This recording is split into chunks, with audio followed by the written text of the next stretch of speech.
Welcome back, everybody, to the One Fear Per Year podcast. I have Kris Kelso with me today, double K, Kris Kelso. How are you, Yes. Kris? Thank you for joining me. I'm great, Janice. It's so good to see you. Thanks for having me here.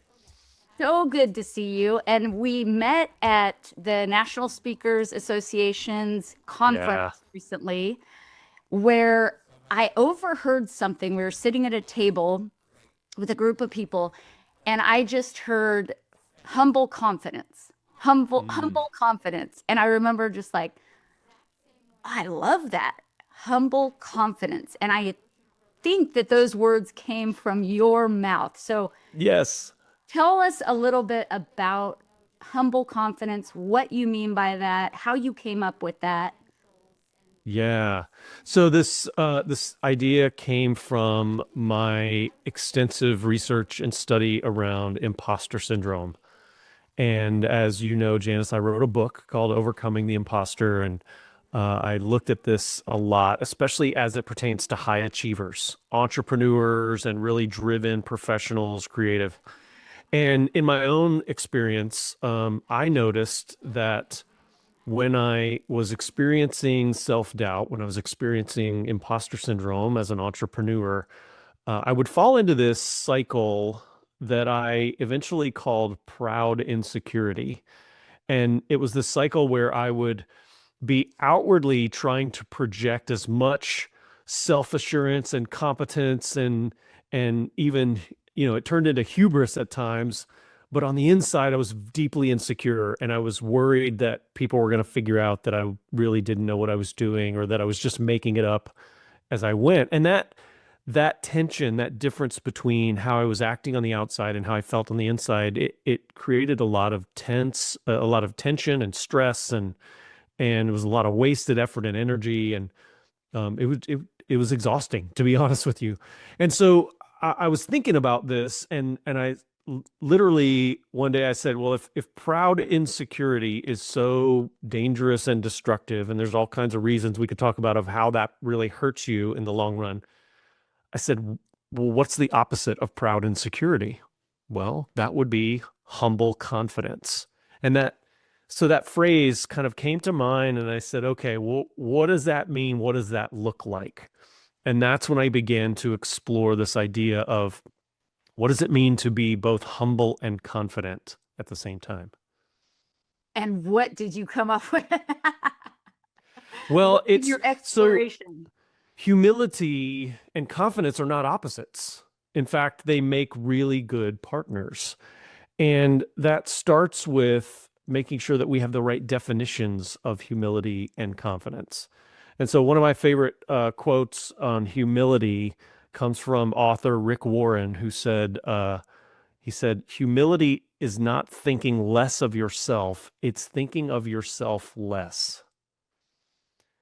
And so humility doesn't mean that you have some low opinion of yourself. It doesn't mean that you think the worst or that you downplay everything.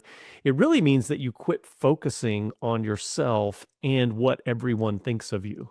You quit worrying about managing your image and trying to be something more than maybe you are, or trying to cover up flaws, mistakes, errors. You just quit focusing on how's everybody perceiving me, and you focus on other people. What are their needs? How can I help? What's my role here?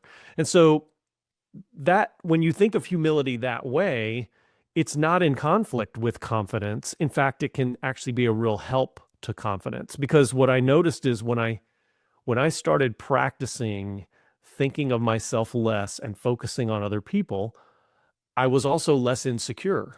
I was less worried about what they were thinking of me all the time. And so that actually was a boost to my confidence. And as I was able to be helpful, because if you really look for ways to help people, you will find ways to help people. And as I was helpful, I grew more confident in my abilities and my value and all of those things. And so humility actually leads to confidence, and they become sort of this symbiotic pair where one feeds the other. Confidence helps you remain humble, and humility helps you be more confident. Bam. Now, with the imposter syndrome, I really want to talk about that because Yeah. are a lot of fears that play into imposter syndrome. And when you were talking about it, one of the things that popped into my mind was just that being out of alignment. So feeling one way, projecting something else, or saying Yes. something else. Talk a little bit about the fear. And actually, if you have a story maybe in your own life of, because I know there's fear of failure, there's fear of people's judgment, fear of being criticized, fear of not being good enough, kind of at the end, at the bottom of all of that. Do you have Yeah. a specific story with yourself where there was that fear ahead of the imposter syndrome? Yes, I've been an entrepreneur for now almost 20 years. I think I'm coming up on 19 years, and run two companies that I founded or co-founded. And when I started my first business, I had no business education or training whatsoever, not even a college degree. I never went to college, haven't taken a single college class. And so I went to a large bookstore when I decided to start my own business. I went to this huge bookstore, if you can remember what those are, and I bought a stack of books covering all the stuff that I needed, that I thought I needed to know to run a business, like finance and marketing and sales and contracts and things like that. And so I just started a business and I got to work, but for a long time there was this persistent fear in the back of my mind that at some point I was going to get in a situation where some principle or model that was taught on day one of business school was going to come up, and people would be talking about it, and someone would turn to me and ask me what I thought, or ask me, what that meant, and I wouldn't know, and that would be what outed me as a fraud. That people would, literally say, "Wait, you don't know that? What are you even doing here? What, how can you be in this position? How can you be running a business? How can you be a consultant on this or that?" And so I was always worried that something was going to come up that I didn't have the answer to, and that would be my undoing. And that is sort of what's at the core of imposter syndrome. Is you're really worried that people are going to figure out that you don't have all the answers, or that you're learning as you go, or that exactly, right? Like, who of us has all the answers? And this is the thing about imposter syndrome is statistically 80% of the population experiences it, and it's more prevalent among high achievers. So we're all sort of walking around going, I hope no one finds out. But in reality, if we just talk about it, we realize that everybody is learning as we go. Everybody has, gaps in their knowledge, or things that they never picked up, or those things. And none of those are fatal flaws. They're just part of our journey of learning and growing together. And so this is honestly why I wrote the book. Is I wanted to start conversations where they weren't being had. I wanted to crack open that door for people to say, yeah, I've struggled with some doubt, and I've worried that I wasn't enough. And then to hear others around them say, well, I've had the same struggles. It's no big deal. We're all on that journey together. Absolutely. I love when I think about this concept of, when we're learning to walk, how many times we fall down as toddlers, and there's no Yes. thought given to it. You just kind of pop back up, you try again, you pop back up, you try again. And somewhere along the way, Yeah. we start developing this thought or belief that we should automatically all of a sudden be good at something the first time we try it. And because we Yes. don't want to face that kind of ridicule, maybe, or somebody Yeah. saying like, what the heck, you don't know how to do this. But whenever I'm starting something new now, I'm like, okay, Janice, you're going to fall. Let's fall. Let's get back up. Like when you're walking or Right. riding a bike or whatever it is. So yeah, just encouraging one another that that's normal. This is like a Yes. natural way of being. Yeah. I think is so helpful and destigmatizing kind of all of that. When you work with clients and people like that, or you're giving your keynotes, what is one of the biggest fears that you hear about or experience with other people as far as them maybe telling you or stories you've heard? Yeah. I think one of the biggest fears is what I kind of described in myself, which is I'm afraid that people are going to figure out that, or maybe let me put it this way. I'm afraid that people think more of me than is really there. And that if they figure out that I'm not as great as they think I am, then they're going to write me off, or they're going to disassociate with me, or they're going to be disappointed. Like, I think that we build up our own image in other people's minds. And I say that we're building up what we think our image is in other people's minds, and we assume that they think better of us than we do. And then we're worried about letting them down. We're worried about that we don't measure up to some perfect standard, or, as you said, having all the answers, knowing everything, getting it right the first time.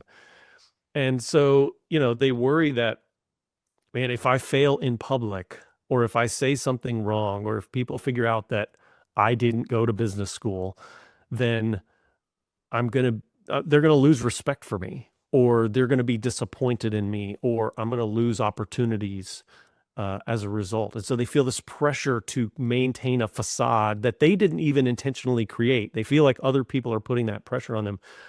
But in reality, most of the time, it's all in our heads. It's just our perception of others' perception that puts pressure on us that is unnecessary. And don't you think, well, tell me if you agree with this, that there's this component of self-love and self-respect that when we start doing that kind of inner work on ourselves, that then the opinions of others start to lessen in our minds and how we're perceived, because we're not attaching some sort of I'm getting validation from external sources, and instead getting validation from within, or from a higher power. Or how do you view that? Yeah, I think there is an element of that, but I'll go back to as well, the definition of humility is thinking of yourself less. So, when we talk about self-love and self-care, I think those things are important. Don't mishear me.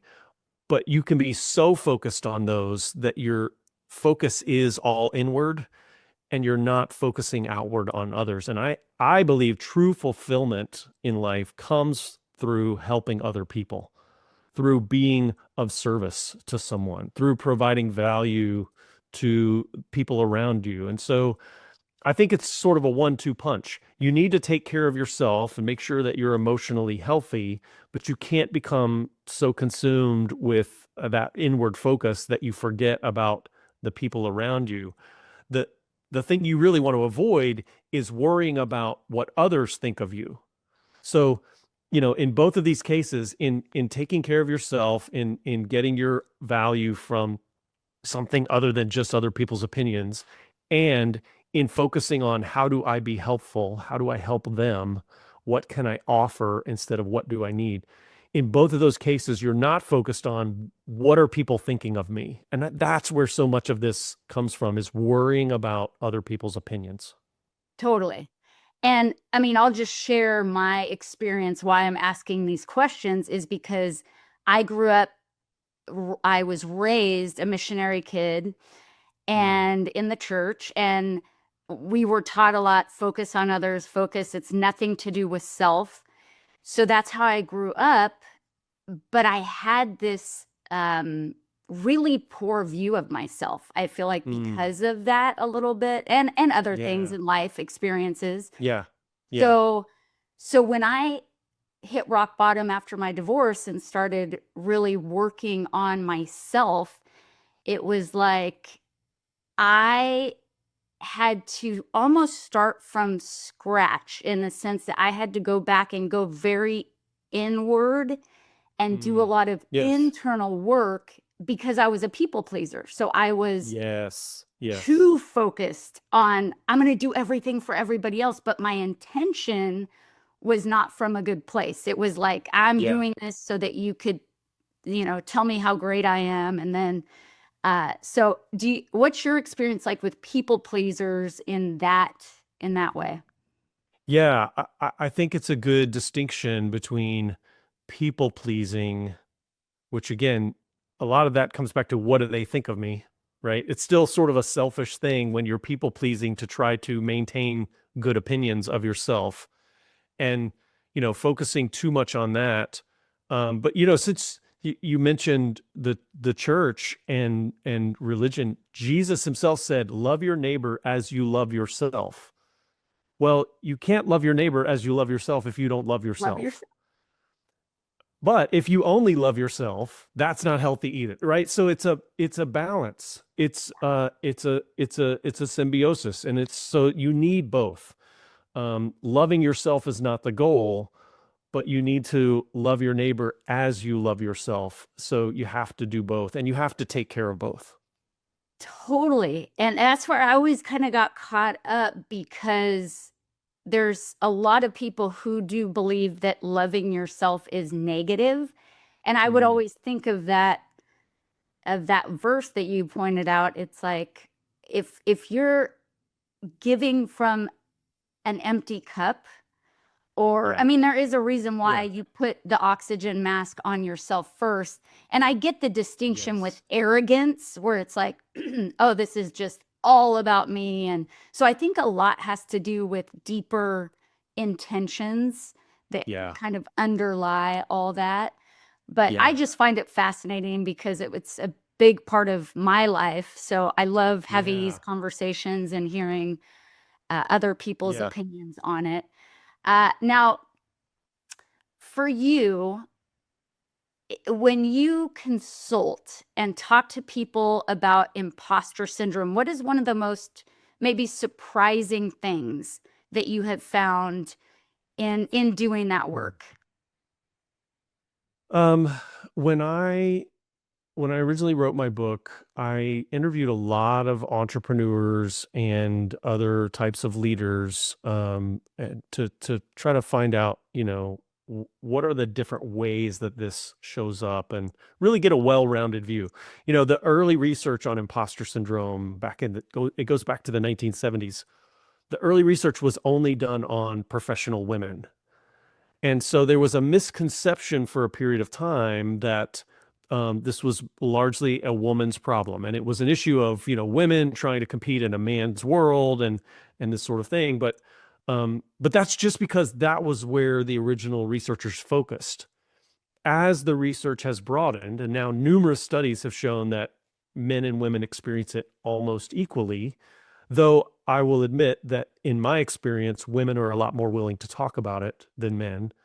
And so it does seem like it shows up more in women just because they're willing to be a little bit more vulnerable about that. But what I didn't know when I started my research was whether it was an American problem, whether it was a part of our culture here, whether it was, something that was perhaps cultural or socioeconomic or something like that. And I can now say, after having spoken to people on almost every continent and talked with leaders and others around the world, that it crosses cultural boundaries. I've seen it in almost every people group that I've talked with, in all kinds of different societal situations, rich, poor, um, people in power and people who feel like they have no power. There's this problem of self-doubt and this internal battle that goes on with imposter syndrome. It's a human problem. It's not a man's problem or a woman's problem. It's not a black or white problem or a minority majority problem or wealth or poverty problem. It's a human problem. And so that's why I continue to talk about it and to try to open up conversations. My goal is always to start a conversation that can continue on after I'm gone. See, Kris, who needs college classes? That's what I'm saying. Who needs them? I mean, that's amazing too, to do research and see it from that point of view, like actual research and people that you talk to. And that's so amazing. So one last question. I Yeah. ask everybody, and there's no right or wrong answer, but in your mind, if you were to think of an opposite word from the word fear, what one word would you say is like the exact opposite? The opposite of fear. Now, that is interesting because sometimes people are tempted to say courage or confidence, but I think courage is the willingness to act in spite of the fear. So, in fact, you can't have courage if there's no fear. Because if you're not afraid, there's no bravery involved. You're just comfortable. So, the opposite of fear might be peace.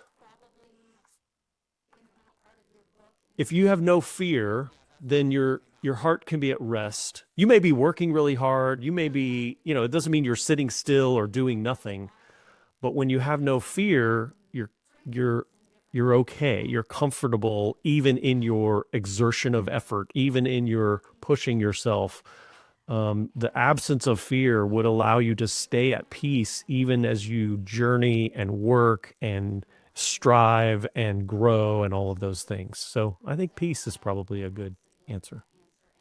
What an amazing answer, and what a way to wrap up this episode. Everybody, go out.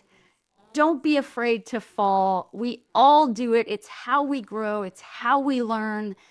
We can encourage one another in it and just live your freaking best, most vibrant, most amazing, peaceful life. Thank you, Kris, for joining me. You have been just an amazing guest. You're welcome, Janice, and thank you so much for having me.